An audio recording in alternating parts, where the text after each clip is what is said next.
Bem-vindos e bem-vindas ao canal Teoria Social Latino-Americana. E hoje a gente segue com a playlist Pensadores da Nação Latino-Americana. E o personagem é o argentino Jorge Abelardo Ramos. E antes de começar o vídeo, eu peço aqui que deixe o seu like, curta o vídeo. Quem não se inscreveu, se inscreva no canal e deixe nos comentários dúvidas, sugestões ou complementações às ideias que aqui serão discutidas. Para quem não conhece, o Jorge Abelardo Ramos, argentino, como mencionei, nasceu em 1921 em Buenos Aires e ele era apelidado pelos seus companheiros como El Colorado, talvez porque ele se avermelhava muito facilmente ou talvez por ser ruivo. O seu pai, Nicolás Ramos, era anarquista e a sua mãe, Rosa, era socialista. Então, desde cedo, ele foi influenciado pelos debates familiares. Ele foi um ávido leitor de Karl Marx, Leon Trotsky, Manuel Ugarte e Simão Bolívar. Do Marx, ele buscou as categorias de totalidade, da complementariedade e antagonismos das classes sociais, de incluir a América Latina na dinâmica mundial, compreender os momentos predominantes, as tendências internas em termos políticos, sociais e econômicos, e as leituras que Marx propiciava sobre a questão colonial. Do Trotsky, ele adotou a perspectiva aberta de interpretação das obras do Marx. Isso é importante porque o Abelardo Ramos fez isso no momento de hegemonia stalinista. E ele acabou escapando dessa dogmática construída pelo stalinismo, ele se apropriou do lema pelos Estados Unidos socialistas da América Latina e do anti-imperialismo consequente do Trotsky. Do Simão Bolívar e do Manuel Ugarte, ele se apropriou das noções de unidade continental, da dignidade e humanidade dos povos latino-americanos, da nossa identidade, desse passado e desse futuro comuns da região. O Ramos difundiu, ou pelo menos ajudou a fundir, o marxismo e o bolivarismo, e ele se definia como um socialista criollo. E o Jorge Abelardo Ramos, ele apoiou o movimento nacionalista e popular argentino que foi conduzido por Juan Domingo Perón em 1945.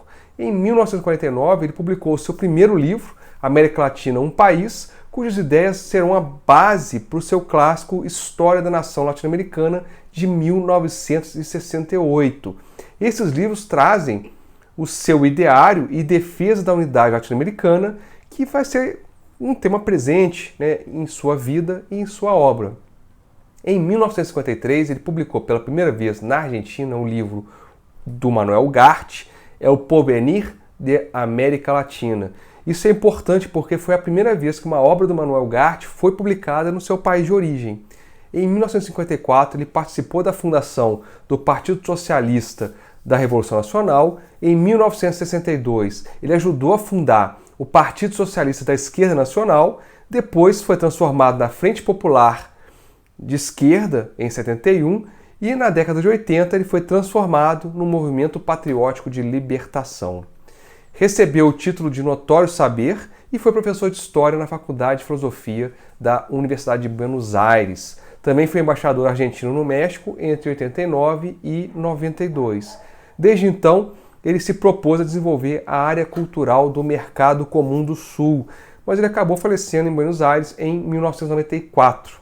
Foi um personagem polêmico, porque quando houve a Guerra das Malvinas, em 1982, o Ramos apoiou o general Galtieri.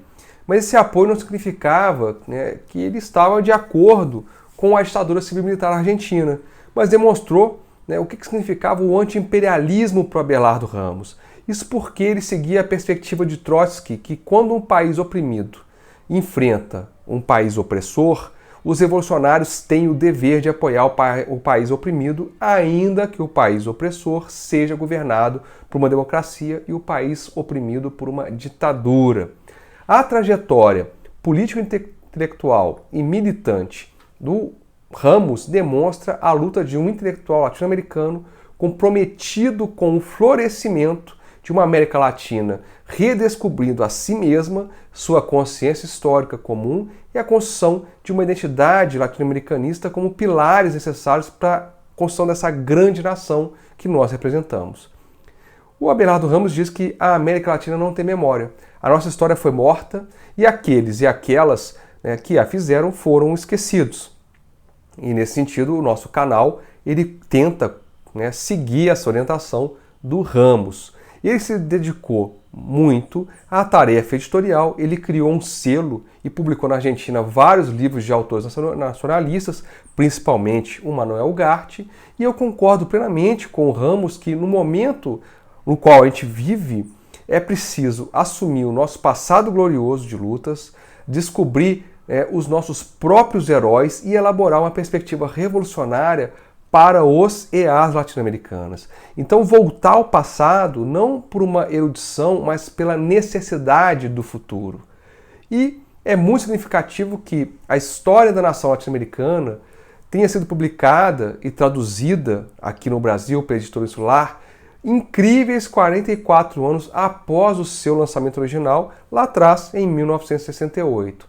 Esse não é apenas um livro que narra eventos como a formação espanhola e dos povos originários, da conquista e da colonização, das revoluções de independência e das revoluções nacionais, dos dilemas da região diante da fragmentação, que o autor vai denominar como balcanização, ou do aprofundamento da dependência, mas é sobretudo um livro de redescoberta, de construção de um conhecimento, né, de uma identidade e consciência comum, das possibilidades de construção e pertencimento à pátria grande. E esse fato é perceptível já no caráter continental das revoluções de independência, como o drama, né, que atravessaram José Artigas, Bernardo Monteagudo, José de San Martín, Bernardo O'Higgins e Simão Bolívar, que se entrecruzaram para chegarem a 1824 em Ayacucho, que é a última grande batalha que expulsa os espanhóis do continente americano e se mantém ainda no Caribe por um tempo significativo. Nesse caso, o Brasil, dadas as particularidades da nossa independência, né, de sua independência, relativamente mais pacífica e consensual do que a dos nossos vizinhos hispano-americanos, infelizmente, como destaca o Ramos, desde a linha jurídica do Tratado de Tordesilhas, parece ter sido traçado também um abismo cultural que continuou, inclusive, após a independência. Claro que nessa separação entre a Luso-América e a Hispano-América também está presente a difamação europeia sobre a nossa indignidade, que desde Buffon, que diante de uma flora exuberante, das nossas florestas infinitas e poderosas, ele associou e atribuiu como contraponto o nosso leão sem juba, o nosso elefante sem tromba e o nosso homem sem barba, como inferiores e desacreditados em seu futuro. Quando ele diz leão sem juba, é a onça parda, o elefante sem tromba é justamente a anta, e o homem sem barba são os indígenas. Esse descrédito também ele vem na forma da dependência cultural e intelectual, de como era mais fácil pensar através de Adam Smith e David Ricardo do que compreender a nossa forma produtiva e o nosso papel real na divisão internacional do trabalho, adotando um livre-cambismo cego. Era mais fácil pensar através de Augusto Comte e Herbert Spencer sobre as leis dos três estados e da superioridade racial do branco do que entender a nova dinâmica da história aberta pela América e o sentido da nossa miscigenação. A sua crítica à dependência cultural também vai em direção à própria esquerda, que adota doutrinas revolucionárias estranhas à nossa realidade.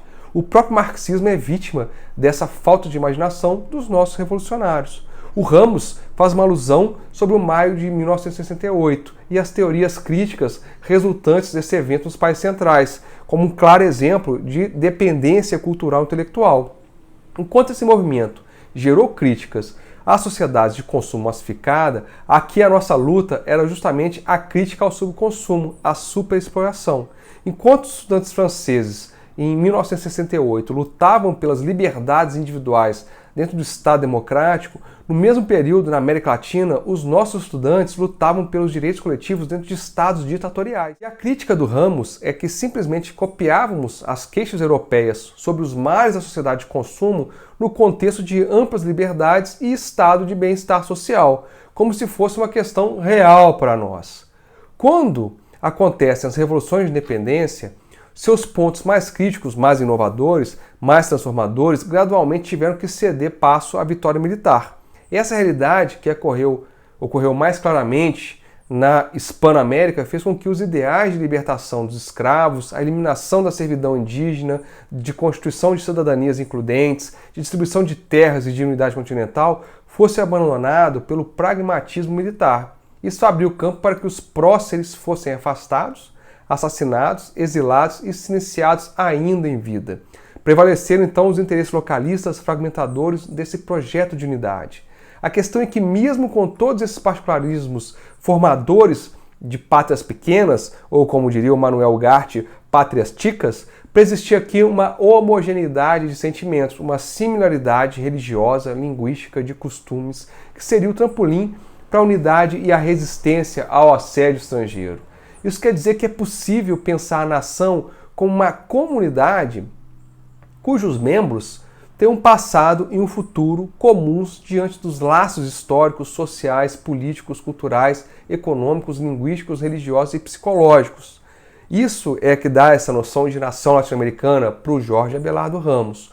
Outro ponto mais é que, enquanto os países centrais forjavam as suas nações no século XIX, respondendo ao desenvolvimento das forças produtivas proporcionado por 3 séculos de colonialismo, aqui na América Latina, ao contrário, nossos nacionalismos nos obrigavam a lutar contra os absolutismos e os imperialismos. Essa realidade antagônica e complementar é a raiz da natureza e particularidade dos nossos nacionalismos. Éramos um experimento acidental que gerou um ser completamente novo, íbero, povos originários, africanos, todos mestiçados num novo gênero humano, como diria um Bolívar, um povo novo lutando para sair da ninguémidade, como diria o Darcy Ribeiro, e embora existissem elementos de identidade com o colonizador, é a prioridade do político e a urgência da dignidade o que nos separa e impõe a libertação, como diria o Francisco de Miranda. As independências da América Latina criaram uma situação da formalidade política, da emancipação e da elaboração de uma estrutura dependente. A gente vê, de novo, que a América Latina antecipa a realidade das periferias. Primeiro, nós antecipamos inaugurando a etapa colonialista dos países centrais. Depois, a gente inaugura e antecipa a etapa da dependência em relação aos países centrais, que vai se tornar depois mundial para os outros países da periferia que se autonomizam. Quando Ramos convoca aos povos da América a autoconsciência da nação inconclusa, ele faz referência à derrota do projeto bolivariano, da hegemonia perversa e antinacional das oligarquias, da manutenção das perversas formas de exploração, de adoção servil ao livre comércio, as desconfianças recíprocas, as fragmentações em pátrias pequenas. O Ramos convida, então, a pensar a realidade histórica latino-americana que exige uma nova forma de pensar a região. Então, abre aspas, para nós, latino-americanos, toda democracia que não se apoie no nacionalismo cultural, na soberania territorial, na justiça social e na economia autocentrada revela-se como uma nova tentativa para desvirtuar nossa meta de integral emancipação. Fecha aspas. É uma figura interessante, um intelectual instigante.